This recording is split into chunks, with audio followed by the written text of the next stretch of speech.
So our goal is to create an automated workflow that will create a 2-variable pattern array. And we're going to do this with automation on a NanoFab. So the way I want this to work is I want to be able to define a few variables. I want to be able to have dwell on one axis and pixel spacing on another axis varying. I also want to be able to vary my array size, my X and Y array size. I have shown here a 4x4, but I want to be able to choose any array size, any box size, any spacing between my features, and I want to be able to choose the starting dwell and pixel spacing. So these are some of the variables we'll have to create. So let me show you the automation window.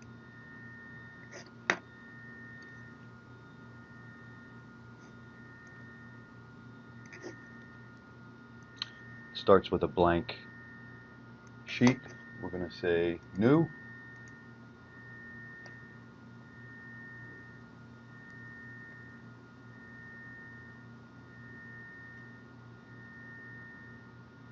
This gives us a blank workbook.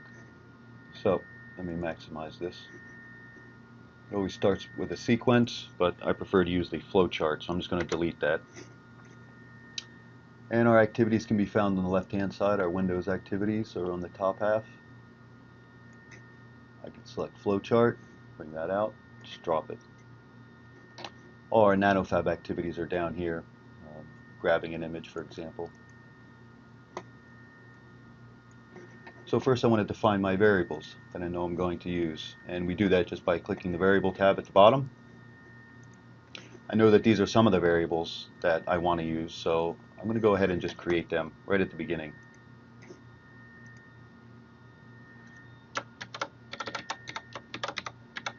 Array size X,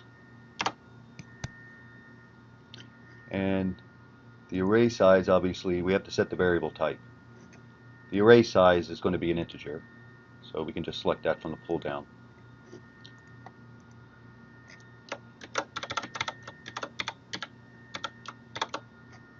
Same with Y.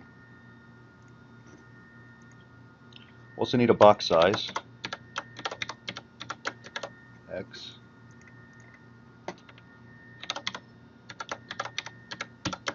box size Y.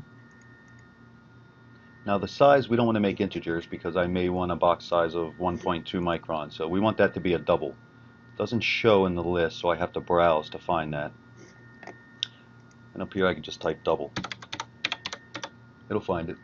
Double click. System.double. Box size Y also has to be defined as a double, but now it should show up in my list because I used it once.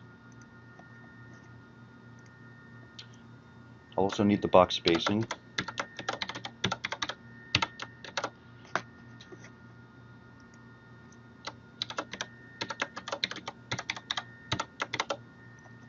Spacing, we're also going to make doubles.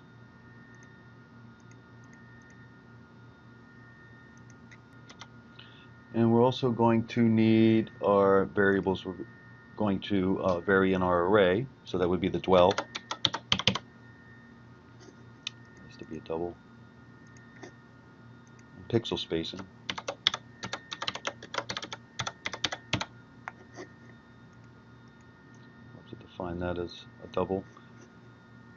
Now every time, what I'm going to do is create a loop, and every time through the loop I'm going to move the position of my pattern to a new location on the screen, as shown in my PowerPoint. I'm going to have to move location of the pattern and change the dwell and the pixel spacing. So I want to keep control of my starting dwell and my starting pixel spacing. This is what the user would type in. The workflow will then increment it as I move. So I also want,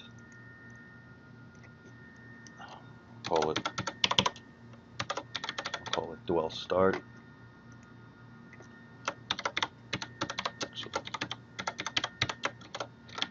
Start. Now the user can define these as long as I type them properly. So the dwell start, we'll start with a dwell of 10. Pixel spacing, we'll use 20.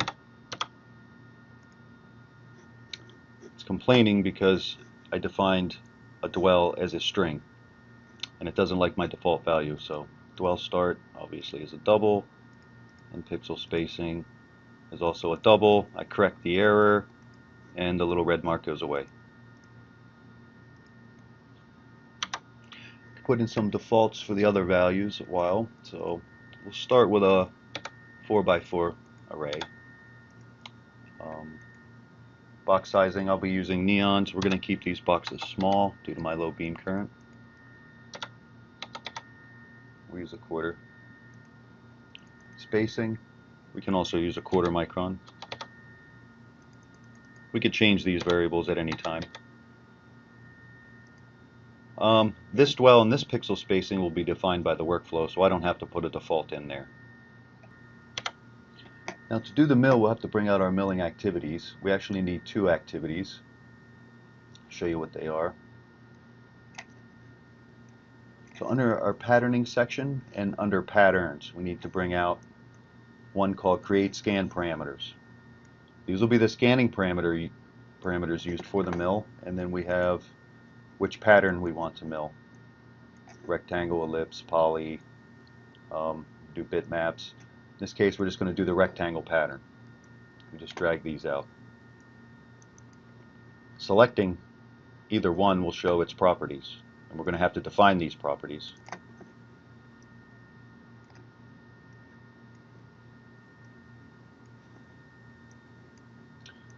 So the way this works is the rectangle pattern will be looking for a scan parameter file. So we're going to have to create our scan parameters first, save it as a file. When we mill the pattern, we'll tell the pattern to look for that specific scan parameter file. We do this because we could have multiple scan parameter files created. I could have one defined with parameters consistent for deposition, one for milling, and then with the same rectangle pattern I can just choose to call different parameter files. So we're going to define them separately. First parameter is the column we choose, and you can see it's already partially filled in for us. It's going to use the GFIS column, and that's what I want. We could also select a gallium fib. Now this one is already pre-populated, but if I hover the mouse, you'll see that it wants a variable type called columns inside the greater than, less than. We have to make sure we keep the variable types correct. Now columns is a custom variable type created for the NanoFab, obviously, which is why we have NanoFab automation types in front of it. .column.gfis. This defines which column we're using. Expected beam current, you can force the system to use a beam current, or if you leave it blank, and it tells you right there, it'll get the value from the system, so it'll do a beam current reading. That's what I want. I want to get a fresh beam current reading. Dwell time. Right now it's defaulted to 10, so it'll always be 10. I don't want that. I want to use this variable called dwell, so we're going to change this to dwell.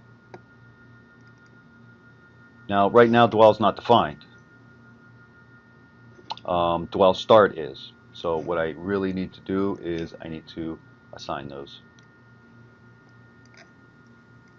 So dwell equals dwell start. This will just set them the same at the beginning of the workflow, and then later we will change those. I can do a copy paste. Oops, I did it too many times. And we also need pixel spacing.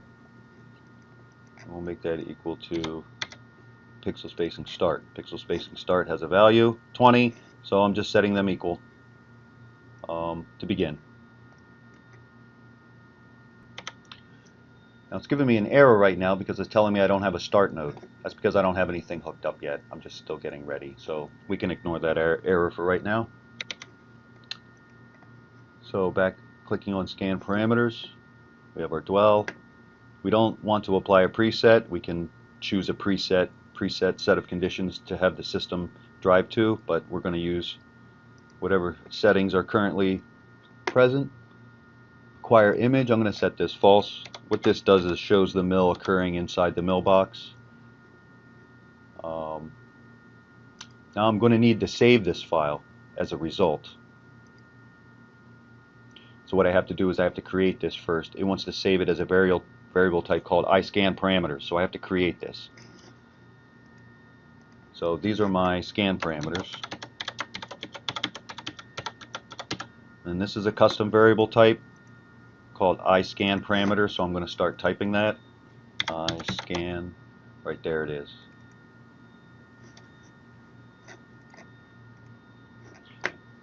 Now it should accept it. Scan parameters. And it's happy. We also have to define, we don't have to define, we have defaults in here. We can choose to use a probe if we want. This will set the beam current, aperture, gas type, etc. But I'm going to have the beam already dialed in before I hit run on this workflow, so I'm not going to have it change any of this on me. Scan direction, this is how I want my mill to scan, lower left, and it's going to scan horizontal direction, that's fine. Pixel spacing, I do not want that to default to these values. I want it to use my variable called pixel spacing, so we'll change this.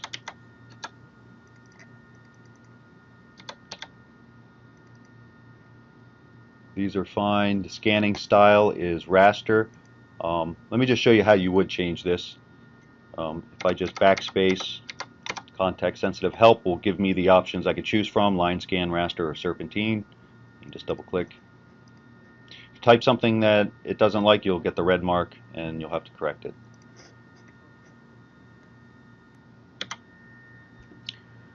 If we look at the rectangle pattern activity, you can see we have a parameter called dose. Currently it doesn't fill this in with the default. I'm going to have them fix that. But so we're going to have to type in our dose right now. And you can see dose is a custom activity, custom variable type, because dose is actually it's two values. It's a value and a unit together. So it has to be formatted properly, and I'll show you how to do that. New. We have to use NanoFab automation types.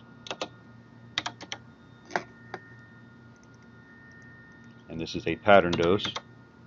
We'll just start typing it, pattern dose. How do I know that? I can hover the mouse and it tells me I need a pattern dose. And I know that's a custom NanoFab type. Now I'm not going to be able to type everything in this window. So these three dots on the right hand side, these will open up a larger window for me. You can see it's a window that I can resize. So if I have to do a lot of typing,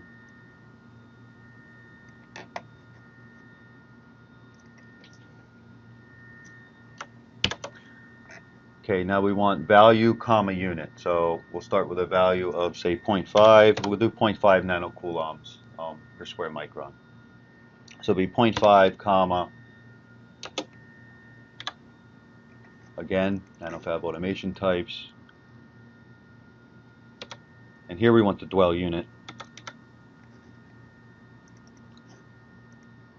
If I hit dot, it should give me some options. We have ions per square centimeter, nanocoulombs per square centimeter.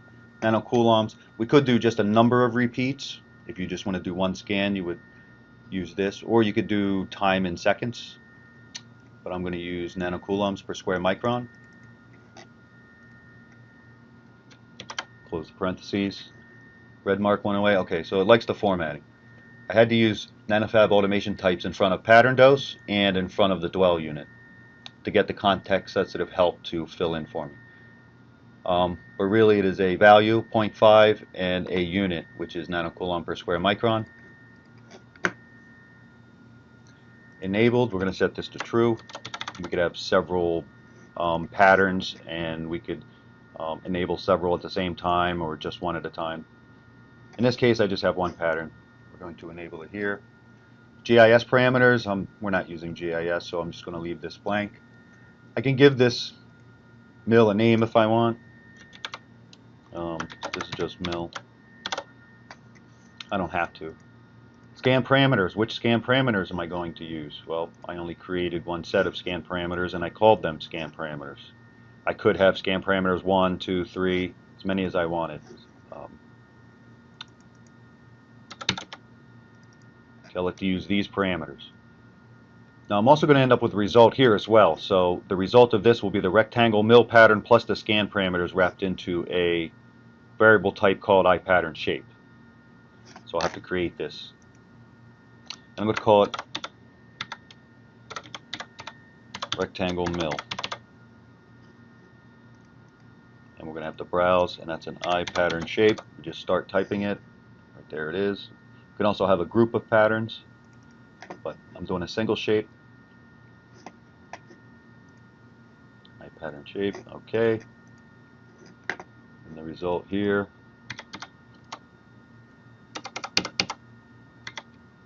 Oops, it's not I pattern shape, it's called rectangle mill. There it is. A few more variables we have to fill in. Angle, if I don't type anything here, it's just going to use whatever the current angle is. It's not going to change it. So if my angle is 0, which is the default, it'll stay there. Origin position. I can define the origin as the center of the feature or the upper left corner. I'm going to use the center. That's by default. I just leave it there. So when I place my mailbox, I know I'm placing it based on the center of the box.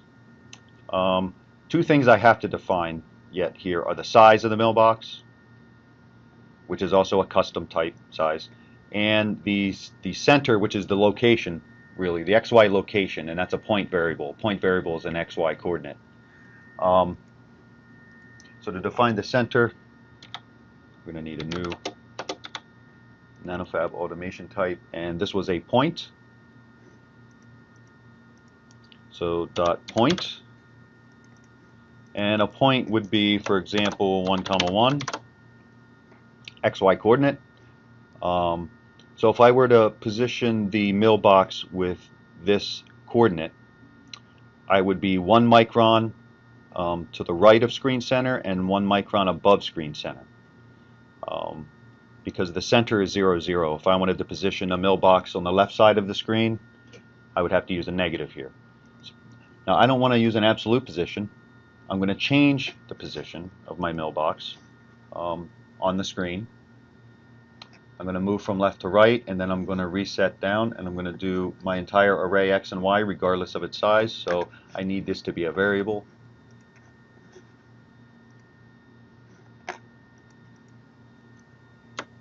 So I'm going to have to create two variables here, which I haven't created yet. I'm going to call those position X, position Y, and they need to be defined as doubles. I don't need a default value because I'm going to define that value.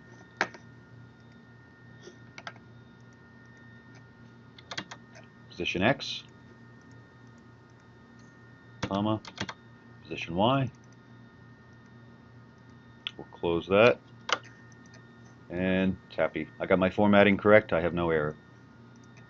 Okay, position X, position Y is what it's going to use to position it, but we didn't define those yet. We'll do that in a minute. One more thing we have to do is the size of the mailbox. Define those. It's a NanoFab automation type, and that's a variable type called size. Size. And that'll also be an XY. Now I could define it as 1 micron by 1 micron mailbox, but I want the size to be variable, so I can change it on the fly. So this will be box size X and box size Y.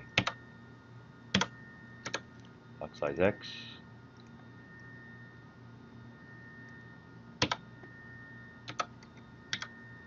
Box size Y. Close it. Okay. Now the box size X and Y have been defined. Position X and position Y have not yet been defined. So I have to know how I want to move here. My PowerPoint. So what I want to do is I want to start in the upper left hand corner. This is going to be site 1. So what I need to do is I need to find the starting position relative to screen center.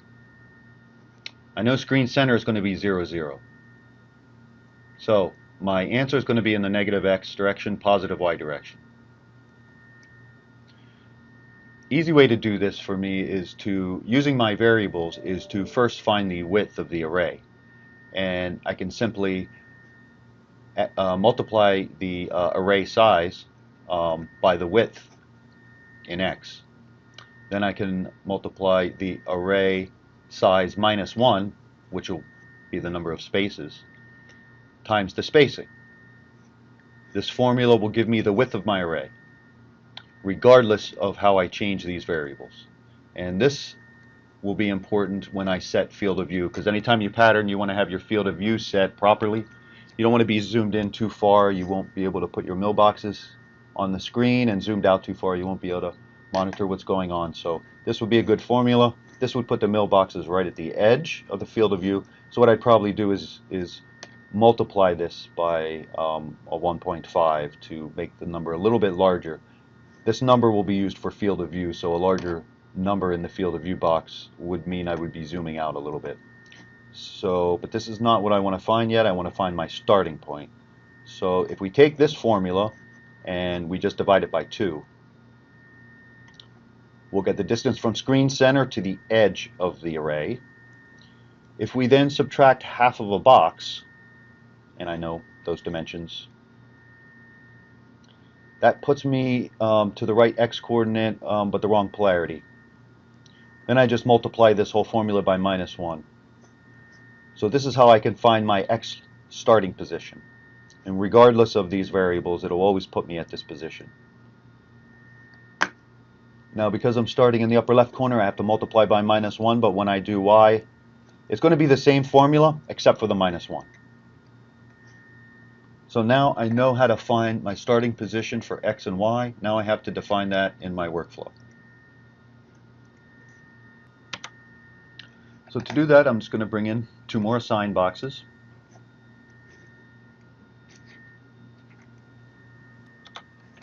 So I have my position x and y created,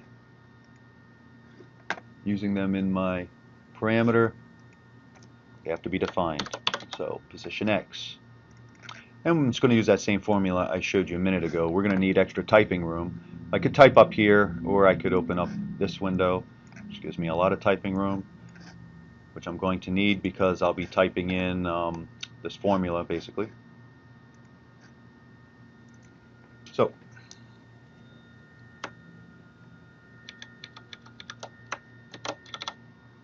array size x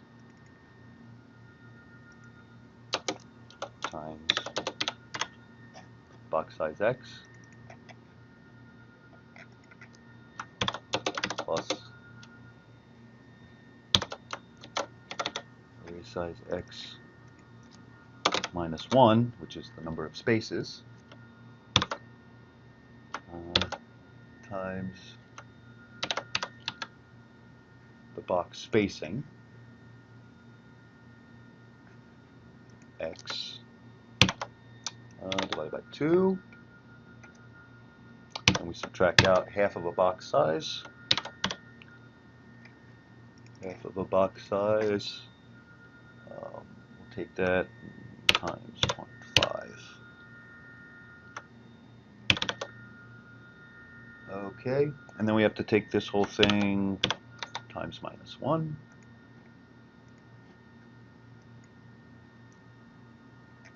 Alright, so it's complaining I must have forgot a parenthesis. So I think I need one here.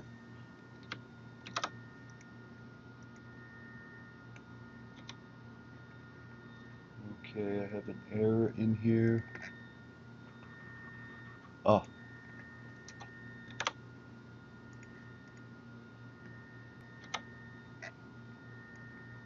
Okay, there we go. No more red marks. Okay, array size x times box size x plus number of spaces times size of the spacer. Take half of that, subtract out half of a box size, make it negative. Okay, I had a problem getting all my parentheses just right. I think we're good. Okay. Now we're going to have to do the same thing for y. Bear with me. Position y. I'm going to cheat. Got x figured out. Do some cut and paste. Position y.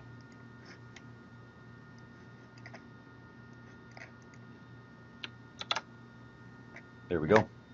Now, for position y, we just got to change a few things. We're going to have to change this -1. We don't need it. And we just change all the x's to y's.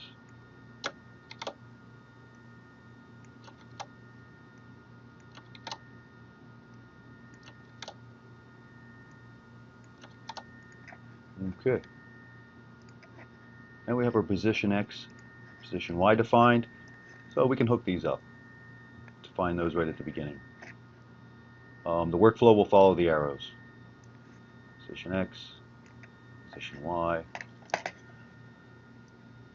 So we have our starting position defined of our array. But before we can start patterning, we're going to have to set our field of view. That will change as I change these variables, X and Y, array size, box size, or spacing. That may change the field of view I need. So I want to use this formula and pad it a little bit for my field of view. So I should do that next. Let me find the activity that would be under the GFIS section. I believe it's set GFIS normal mode parameters. So I bring it out and click on it. I can look at the properties and field of view. Okay, good.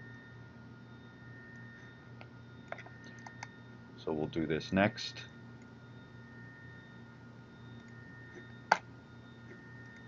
We could just set it to an absolute value, that is a double from 0 to 1,000, but in this case we're going to use our formula.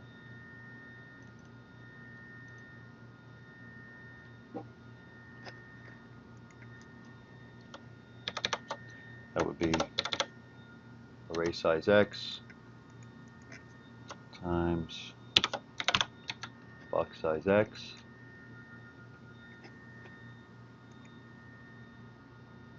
array size X times box size X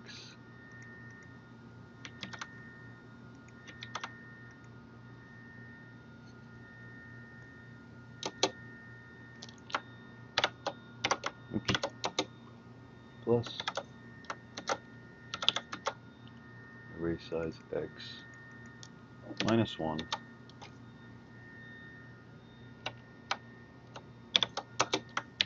sorry for my slow typing,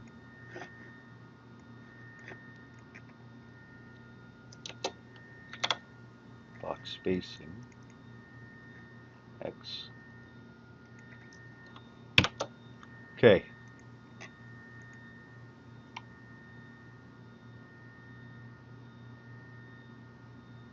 We're going to need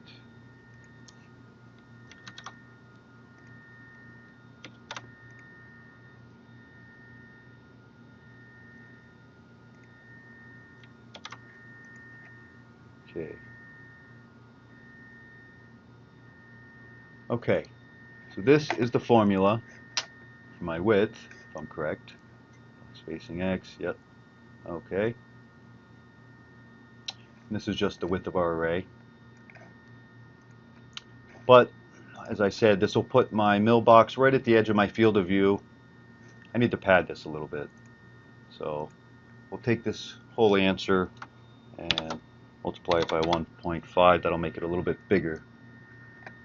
Zooming out a little bit. Okay, now we have our field of view set, but there is a problem. I'm setting it based on X. If my array is a square, that's fine. But if I define a 2 by 10 array, my field of view would not be correct. So what I need to do is figure out which axis is larger and then set the field of view based on that larger axis. So I may want to set the field of view based on X, but I also may want to set it based on Y. So let me copy and paste that and make a new one for Y, and I'm just going to cheat, make these all Y.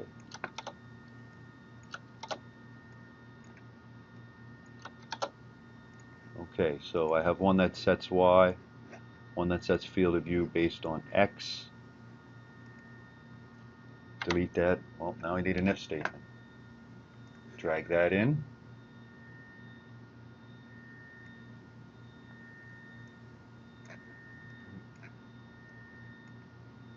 So we'll cut this, and we're going to stick it inside the if statement.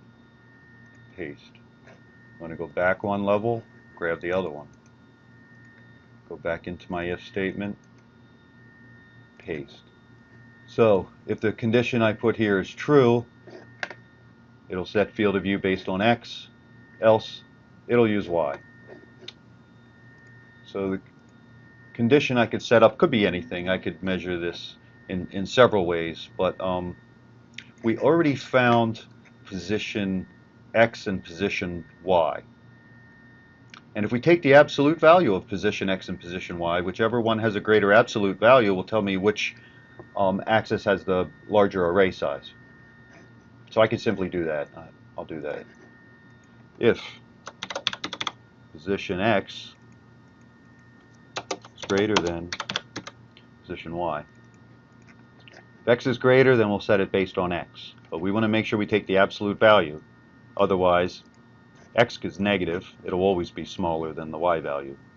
So we want the magnitude. So to take the absolute value of this, I can use the system math library. System.math.abs, absolute value. I can cut and paste that over here. Okay. The absolute value of X is greater than the absolute value of Y. Then we set the field of view based on X. Perfect. Okay, now we can hook that up.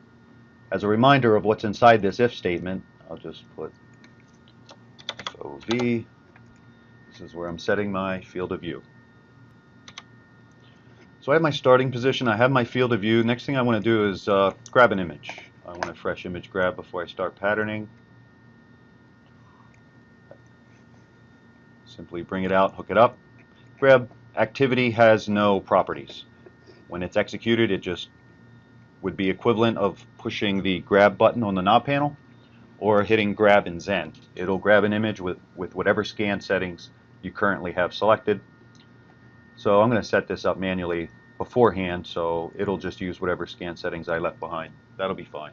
I could define those settings if I wanted to use the set imaging parameters. With this one, I could set the averaging mode, dwell time, image size, number of averages, but I'm just going to use whatever the system was set to.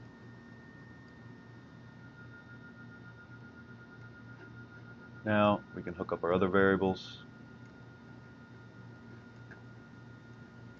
Pixel spacing, dwell start. We define all these before we start our loop. At this point, I think we can hook up our scan parameters and our rectangle pattern. Let's make this a little bit more compact.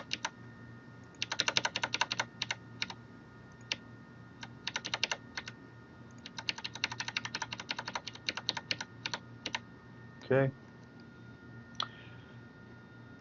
Now that we created our pattern and saved it as rectangle mill, we can create a large number of patterns. So we have to tell Zen which pattern we want to use for milling. So we're going to set that. Under the patterning functions, we will see set pattern.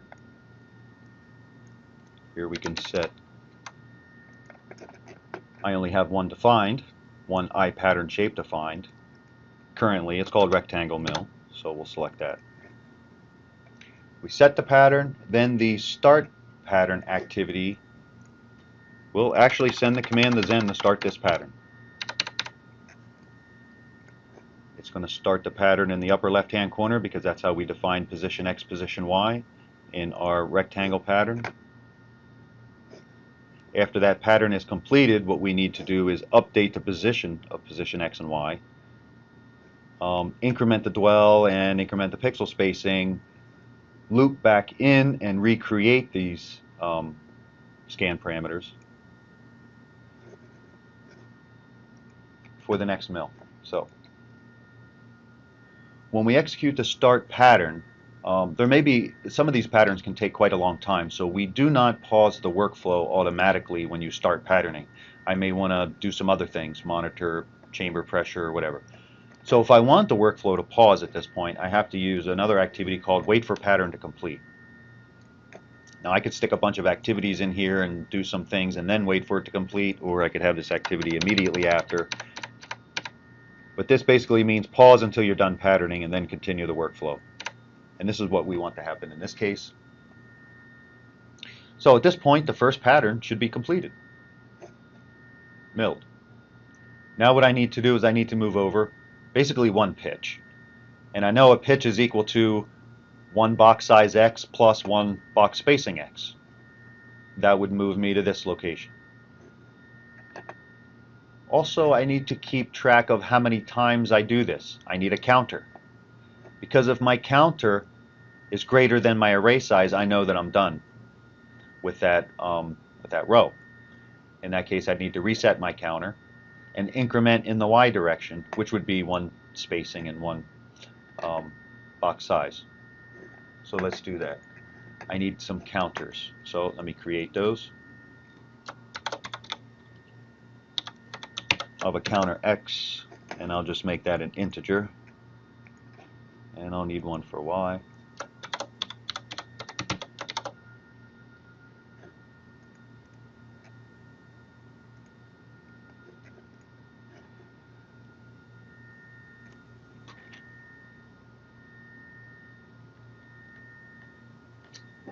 And I'm going to default these to a 1 because I'm not incrementing them until after the first pattern. So then we will increment it to a 2.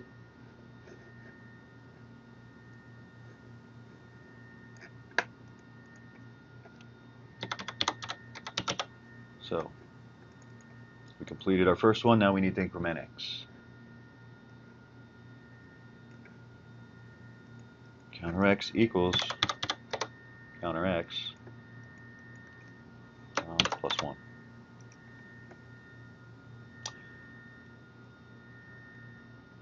Now we need to increment my position. Position X equals position X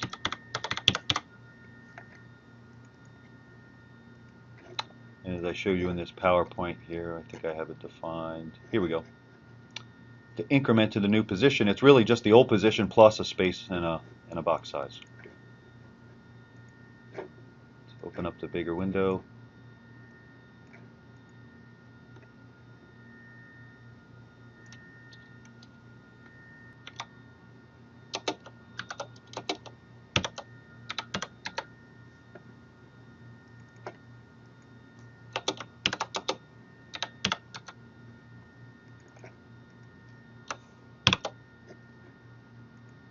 There we go. That'll change the value of position X.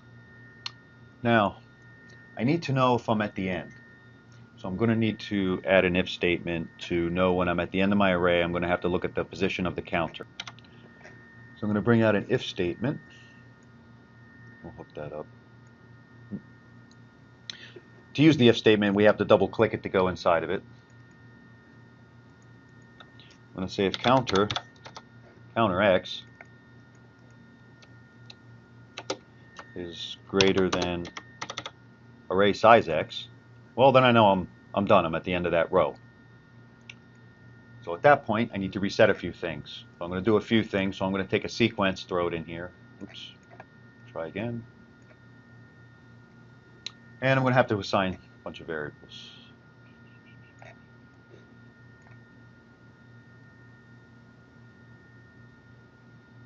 So when I'm at the end of my row, I have to reset position X.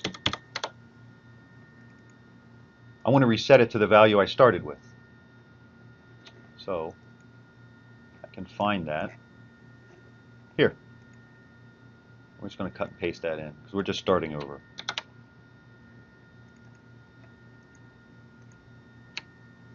Starting over with X. And it's happy. Okay, great. Now we have to increment Y. So we reset X, now we increment Y. Position Y equals the old position Y. This time we're going to go minus, because we're moving down, one pitch, which would be box size Y. Let me open my larger window. Plus box spacing Y. That's one pitch, and we're going to subtract that from the current position. Okay, reset X, incremented Y. I also have to reset my counter. Don't forget to do that. So when I reset position X, I should reset counter X. Back to its starting value of a 1. And then of course, after I reposition Y, I have to increment that count. Counter Y. Counter Y. +1. So that'll increment the Y counter. Okay, so all of this happens if we get to the end of the row. We get to the end of the row. We have to reposition X, reposition and reset the counter. We have to increment Y and increment the Y counter. And those are the 4 things we did right here. Okay.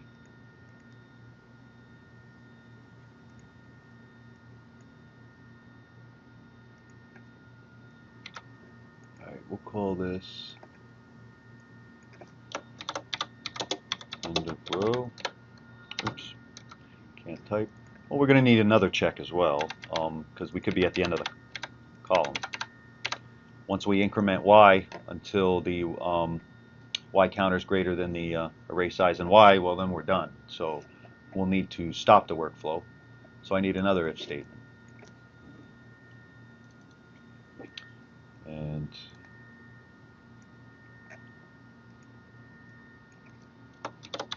end of column. You can name those whatever you want. Counter Y is greater than the array Y. Well, in this case, all we need to do, we're finished. So we want to terminate the workflow. Actually, I want to do a couple of things when we end here, so we'll throw a sequence in here. We do want to terminate the workflow. We throw in a terminate activity. You have to give a reason for termination in string format. My reason is that we're finished. You can also use this for errors or anytime you want to just stop the workflow. But I also want to grab a final image, so let me put an image grab in there. So after everything is done, obviously before we terminate, I can also clear the pattern out of memory. Otherwise, it'll be left in Zen. Not a big deal. You can just go to Zen and delete it. But if you would like it deleted, we can do the set pattern command.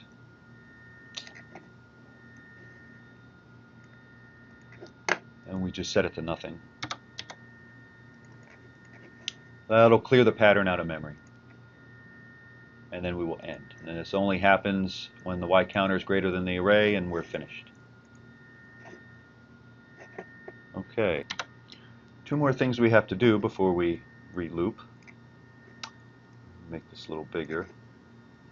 We have to increment our dwell and our pixel spacing. Let's move these over here a little. So I need to assign a new dwell value. Bring out the assign to dwell. So first one was pattern with a starting dwell. Now we want to increment this, and let's see, where's my initial graphic? So I want all patterns in this column to be the same dwell. This will be column, and then all the same row to be the same pixel spacing. So whenever I am on this column, my counter, my X counter, reads a 1. And my Y counter would read a 1. So I can use my X counter to determine which column I'm on, and my Y counter to determine which row I'm on. So let's do that. We can do any math we want to increment the dwell. You could just say times 2, times 10, or any math you can think of will work here. So I'm going to say dwell equals, get my typing window out, It's not starting dwell, I called it dwell start. Dwell start times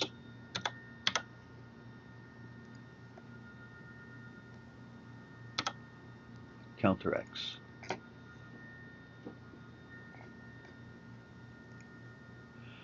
So in the first row, counter X will always be 1, so it'll use the starting dwell.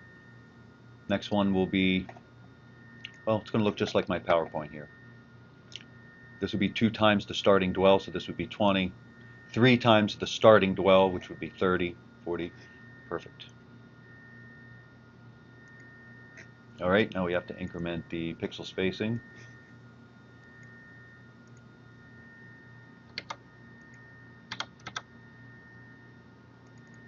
We're going to do that in a similar way.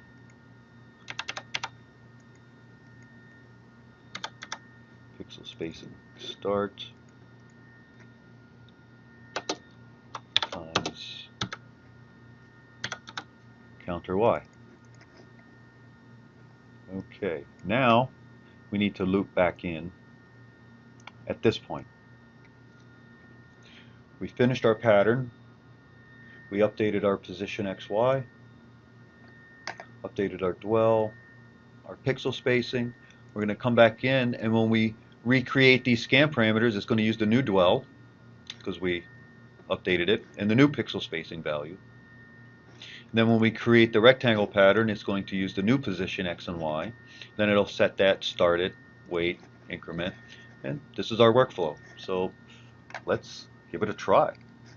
We got all our default variables written, everything in, yes, yes, okay. So I'm going to save it, save as. I'm just going to call it test for now with 1S. There we go, we'll just call it test. And this should update eventually. There we go. There's my workflow. If I had any write lines in here, logging information, for example, that information would show up on the output tab, but I didn't put any logging in here. This is just a very simple workflow, the minimum needed to do a 2D pattern array. So let's try it.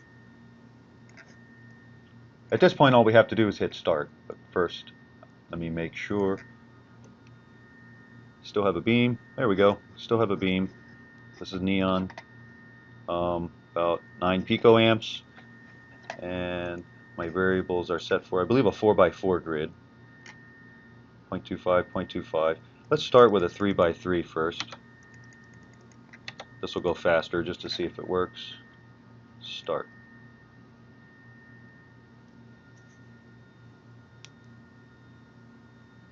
Setting the field of view. It's grabbing the image.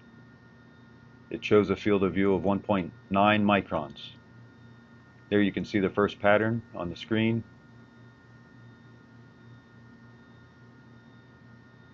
A dose of 0.5 should not take too long. Yeah, it only took about 30 seconds. I'll know I chose the proper position for the starting pattern. Doing a 3x3 grid, my center pattern should be exactly in the center of my field of view.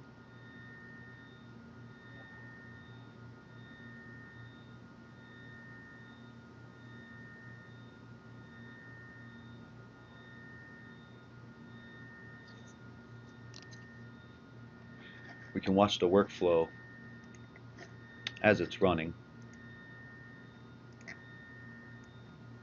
though there's not much to see. It's pretty fast when it's not paused, as you can see.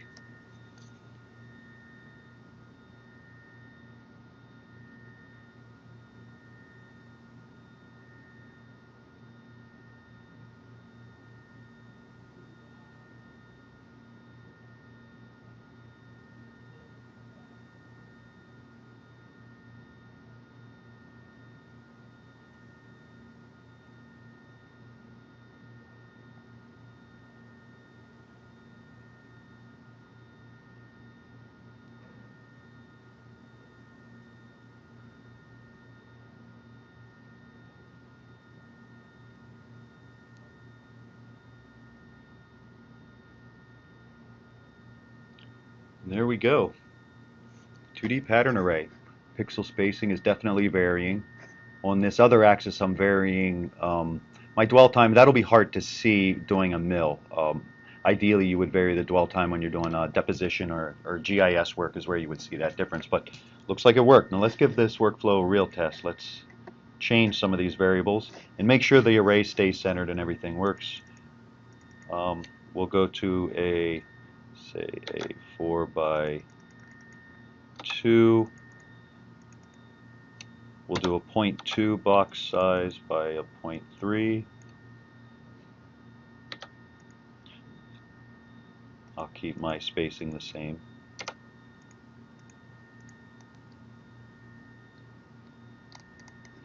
Okay, change up the parameters. We'll save it. And all we should have to do is just find a new location.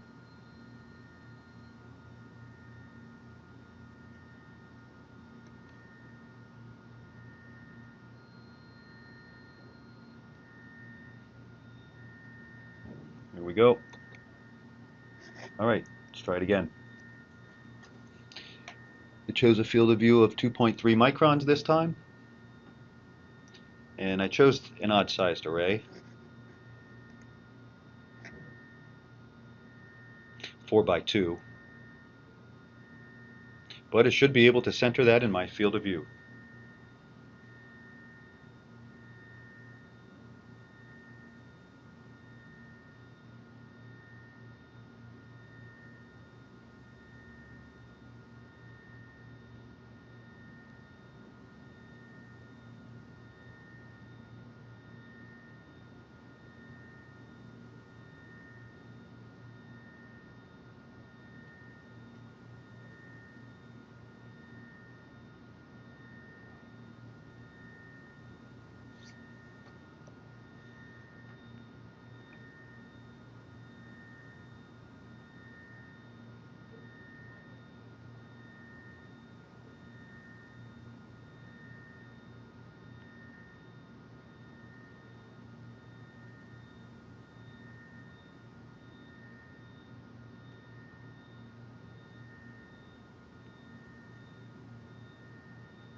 And there you have it. Very simple 2D pattern array.